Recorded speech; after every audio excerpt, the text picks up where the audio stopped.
Good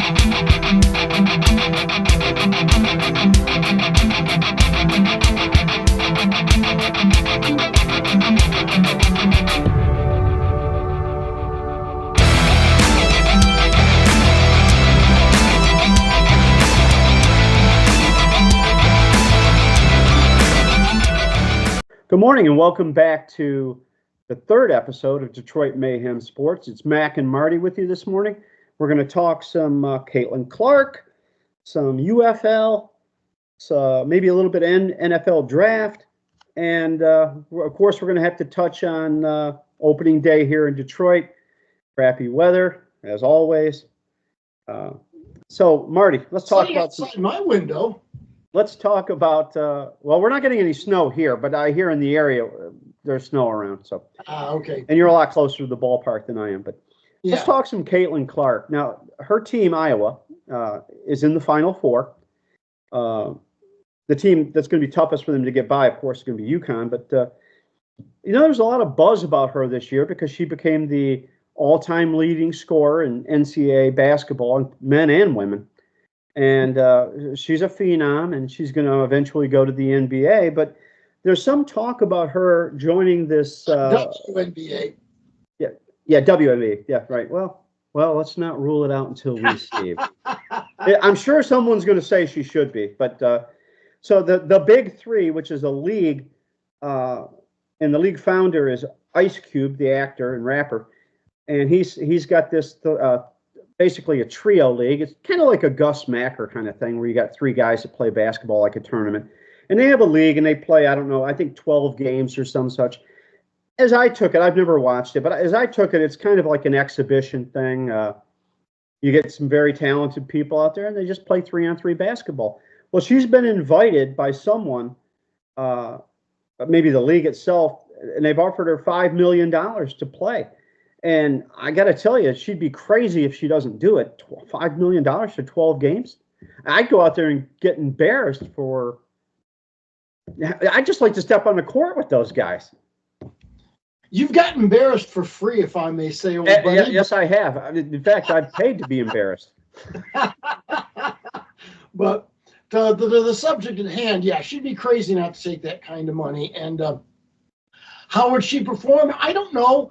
My inclination would be in three-person teams, she'd do better than in full-court five-person teams. Right. To be honest with you. And in the context of women's athletics, she's truly generational. Yep. And, what's wrong with a good exhibition? Well, they're going to use a bigger basketball than she's used to because they use a smaller basketball in women's sports. I was not aware of that. And defense is a factor. Now, if I'm going one-on-one against you, it's one thing. But if I'm going one-on-one against Steph Curry or LeBron James, that's quite another thing.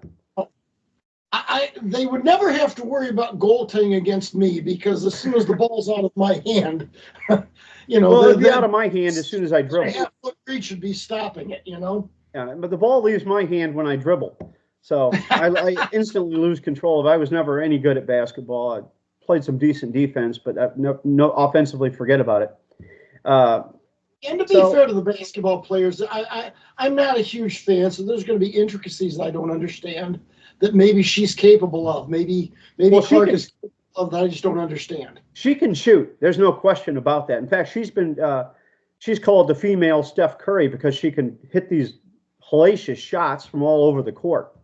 So she can shoot. So it would be, you know what? It's an exhibition. I say let her play, especially if she's going to get $5 million. Absolutely. We'll see what she can do.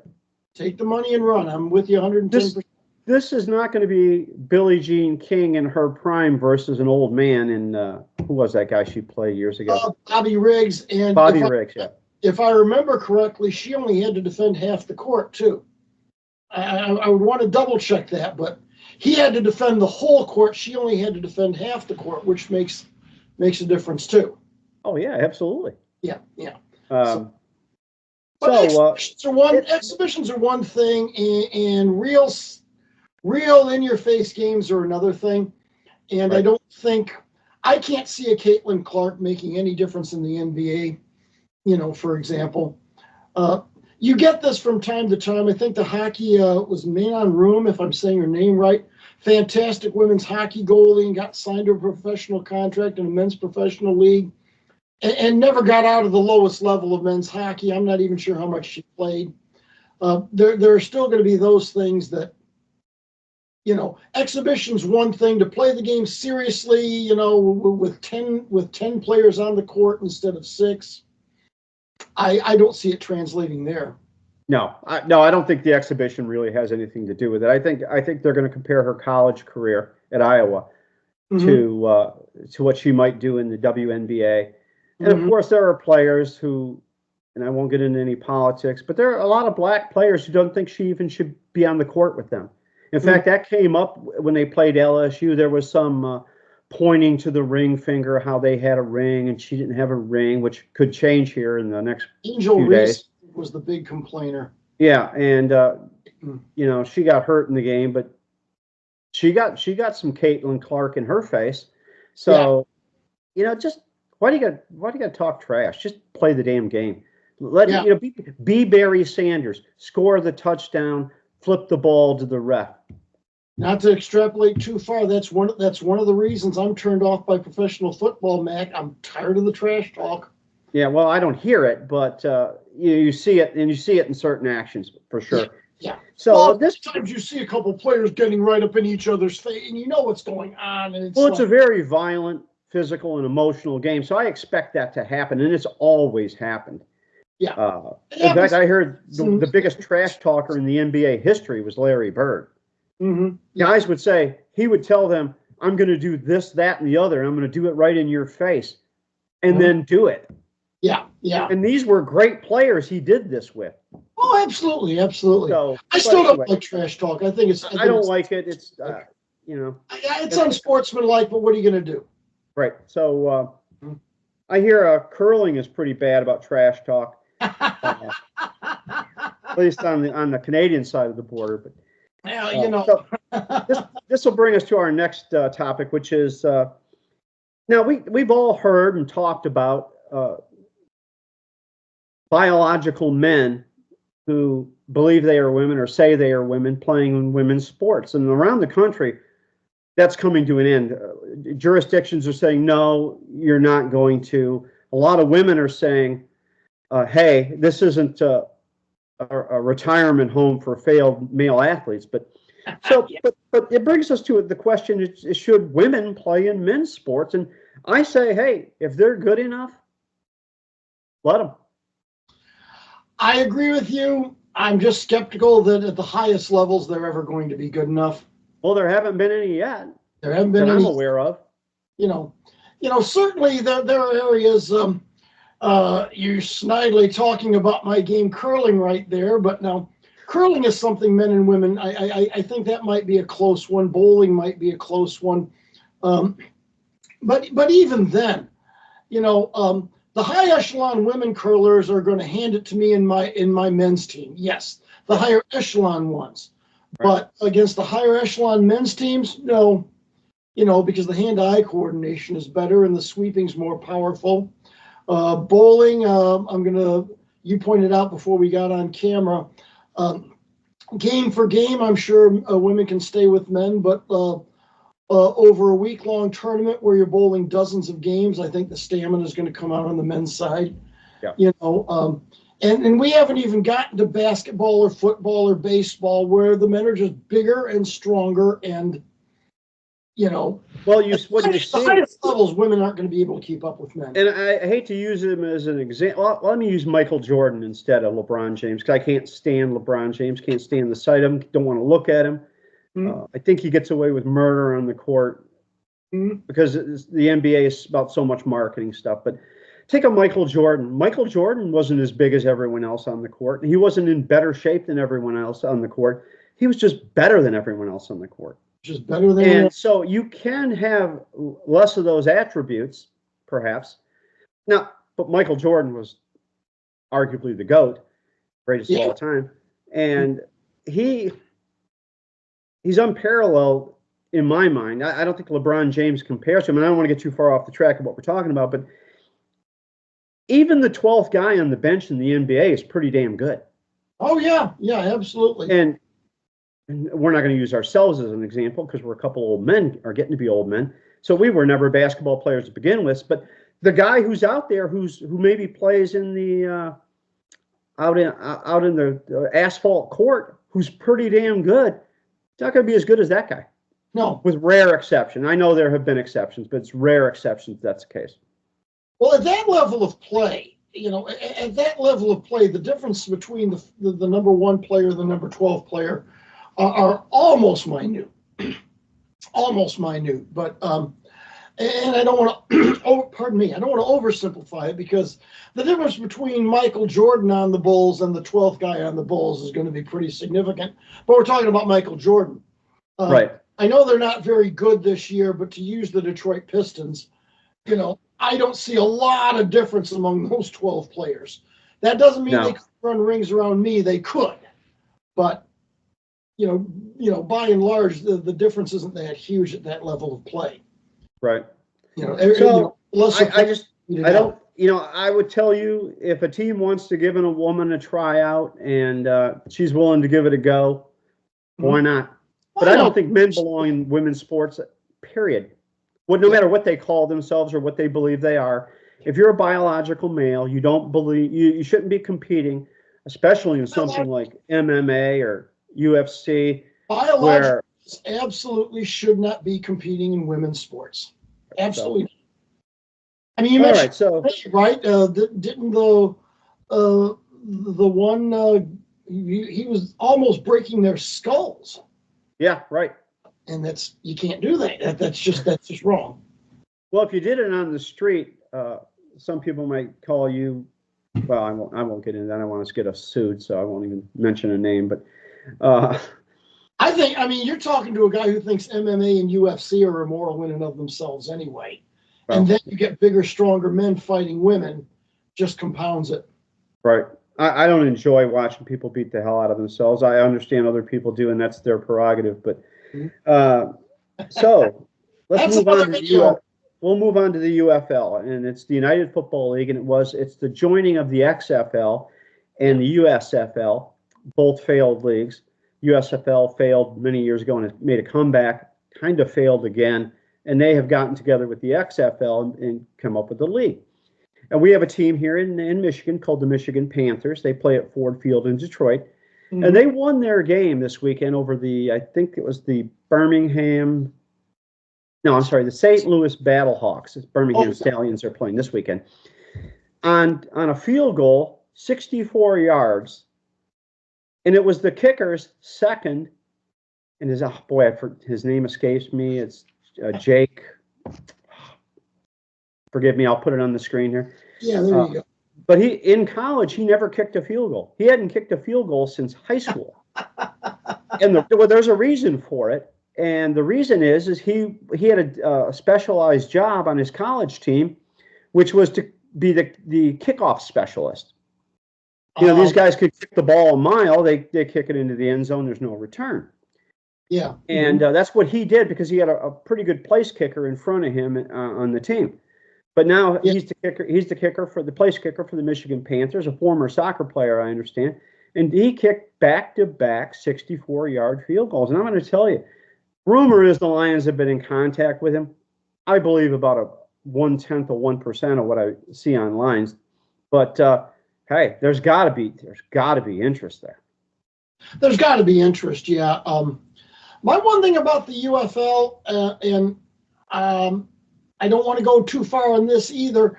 I wonder if it's ever going to be much more than a minor league, and that's okay as far as it goes because you have minor leagues in baseball and in hockey and blah blah blah, and it's great that he can kick the ball that far. But in an NFL game, could he, where the guys are stronger and faster, where he's are they going to get around and stop those? That doesn't take anything away from his leg. Right. But is that going to translate into the NFL? I don't know. I mean, well, I think we're going to find out. I got to believe somebody's going to give him a shot. Well, you're going to give it that kind of boot. There's going to be interest for sure. Not only once, but twice in a row. Yeah, yeah. Now we have the rest of the season to find out what else he's going to do. Oh yeah. I mean, is he going to go out and miss a bunch of chip shots? I mean, because you got to make those too. And well, I mean, yeah, I'll the UFL might just be a spring league and it might be a minor league. The difference between the original USFL and this league is Caleb Williams isn't going to go play for the Birmingham Stallions, for instance. Yeah. Now that did happen. I mean, Herschel Walker, who was a Heisman Trophy winner, he went to play for the New Jersey Generals, which was the team Donald Trump owned at the time. And you had Steve Young went to that league. Yeah. Anthony Carter, the standout from Michigan, went into play for the Michigan Panthers because they drafted, if you remember, they drafted regionally. I did not remember that. They drafted in an order, but you drafted from your region. So the teams in our region, which they were Chicago, I don't know if Cleveland had a team, Michigan, the teams around in this area, they had a lot of Big Ten players. Yeah. Because they drafted, and like people out of Central, and they had a lot of quality players in that league, NFL quality players. I don't think we're going to see that again because there's just not the money to be thrown out there at these guys. If I'm wrong, I think the NFL's got their finger in the pie a little bit. I suspect the NFL is using the UFL as something of a developmental league, like they tried to do with was it the World League of American Football back in the 90s? Yeah. And that's all right, but yeah, there's not the money. And one of the things they're trying to do is control the money. I mean, what's the reason most sports leagues fail? Money. Why did the USFL fail? Ultimately, money. They were trying to pay these big contracts, and they couldn't sustain them with their revenues. Right. Did you ever go to a USFL game? No, I never did. I did. I saw one playoff game, and it was a fabulous game. They played the Oakland Invaders. It was a playoff game, actually. It sent them to the USFL championship game, which they did win, their version of the Super Bowl, if you will. Yeah. And, if you'd been to the Silverdome, I trust, and it was a massive stadium. I think it sat close to 90,000 people. Yeah. And so it looked mostly empty, but they had a decent crowd. I think they drew 40, 50,000. Yeah. And it was fun. As I've seen, they're not getting a lot of people in these UFL games. But I mean, things take time to develop too. So yeah, that's right. It's not going to happen overnight. I don't believe. Yeah, we'll give it a shot, I guess. So we have. We'll stay on football for a moment. We have the NFL draft coming to Detroit. Mm-hmm. They're saying there may be as many as 1 million people come downtown for that. Yeah. Boy, that's going to be a boon economically. They're going to close a lot of streets and limit access for various reasons. It's a boon economically. And I kind of shake my head at things like that because, there's nothing wrong with sports. There's nothing wrong with having fun with them. This has become a big event, but there's always a part of me that kind of feels like at the end of the day, we're still talking about a game. And it's like, all right, it's great. It brings in money. It brings notoriety. Nothing wrong with any of that. I want to stress very, very hard that I'm not talking immoralities here, and there's a lot of, but there is a part of me, and I don't just apply this to football where I shake my head with the amount of attention some of this stuff gets. Right now, the draft's the concentration because it's in Detroit, but I see it everywhere. I think sports are meant to be, and it becomes so much more for so many people. I try to keep it in check because it's entertainment. Yeah. It's no different than going to watch a movie, or maybe you go to the casino with $20 in your pocket and say, hey, I'm going to play my $20. When it's gone, I'm going to leave. Yeah. Same thing. If you become, and I know fans is short for fanatics. When you become a fanatic, it's not necessarily a good thing. But it's a great thing for the city to have the draft there. They've had 2 Super Bowls in this area, one at the Silverdome, one at Ford Field. Those are great economically, and hey, I'm a capitalist, so I'm all for that. I think it's going to be a 3-day long party down there. Yeah, that's why I say I don't have any moral problem with stuff like the draft, but I still find myself shaking my head that, wow, and I hope this doesn't sound too far out in left field. All the problems in the world. That's baseball. What's that? That's baseball, left field. Yeah. Yeah, that's it. But all the problems in the world that we've got time to spend, talking about sports, who's going to draft who and this and that. It's always going to strike me as just a little bit bizarre. Nothing wrong with it, but a little bit bizarre. I think the curmudgeon is coming out in you, is what it is. Well, there's a lot of truth to that. So real quick before we wrap it up, because we're getting into 20 minutes here. Let's talk Tigers opening day today at home. They come back 5-1. Could very easily have been 6-0. Blue bullpen kind of blew a game a little bit, but and not scoring runs isn't helping them. They're averaging about 2 runs per 9 innings. I mean, you take that second game of the doubleheader yesterday. Modest offense wins that game, and in the meltdown in the bottom of the ninth doesn't matter. Correct me if I'm wrong. That was their 3rd extra inning game win, correct? That was the 3rd, yeah. So 3 of their 5, and here's what's important, I think. You start off with a man on second. Yeah, which I despise. I do too. I hate the bulk of their runs are coming with the extra guy. Yeah, This is a red flag about this team. Now, it's nasty weather. Nobody's hitting much. The teams are playing stink. Mm-hmm. Yeah. The Mets are missing J.D. Martinez, who, in my opinion, ought to be a Detroit Tiger anyway. But hey, it's opening day. It's, again, big party, big deal downtown. Let me slide back into the draft. There's one thing I want to. Well, you can look back after the draft happens, and even after opening day happens, and say, you know what?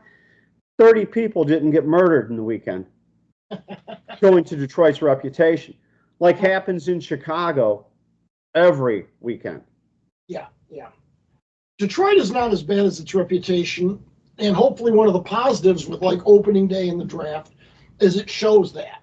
That's what I'm looking to glean from that. That's something I want to see. I'm going to look at the crime stats when that draft is over, and I'm going to talk about that. I'm going to say, listen, hey, all these things that people worry about didn't happen. Yeah, I think the Detroit police do a pretty damn good job with what they have to work with. I think so too. And then we could extrapolate all. I mean, part of it is, and this is going to sound silly, and it's not sports, I know, but so much crime is crime related. If you're not into the drug culture, you're not going to get accosted. If you're not in a gang, you're not going to get accosted. As a rule, yes, there's always going to be spillover, but by the same token, the Detroit police do a good job, and this I'm not sure that's factually correct, but we could debate that on another time in another venue. But so hey, we're looking forward to. We got the A's coming. Mm-hmm. We ought to sweep them. Well, yeah, because we can't call them Oakland anymore. On that note, hey, one thing I saw yesterday, starting in 2025 through maybe even as long as 2028, because they're supposed to start in Vegas in 2028. They're knocking down the Tropicana in October to build their ballpark, which is going to be bizarre for there to be a baseball stadium on the Strip. I'm a frequent Vegas goer. You've never been, but it's going to be weird. You could stay at your hotel and literally walk to the ballpark easily, and that's going to be great. I am going to see a game there for sure. Well, there are some people. I live long enough. Yeah. Well, there are some people who say that's not etched in stone yet. The fact that they say they could be playing there in 28. Hey, if they knock down the Tropicana and they start building the ballpark, then you'll know then it's happening. But they're going to play in Sacramento in a something that reminds me of old Wrigley Field in Los Angeles. 10,000 seat stadium. But here's the thing. If they fill the 10,000 seat stadium in Sacramento, they're going to be ahead of the game than they were in Oakland. Yeah, that's it. And, of course, I don't know. Do they have to get the approval of the rest of MLB to play in Sacramento? I don't know. That's happening, they said. Yeah.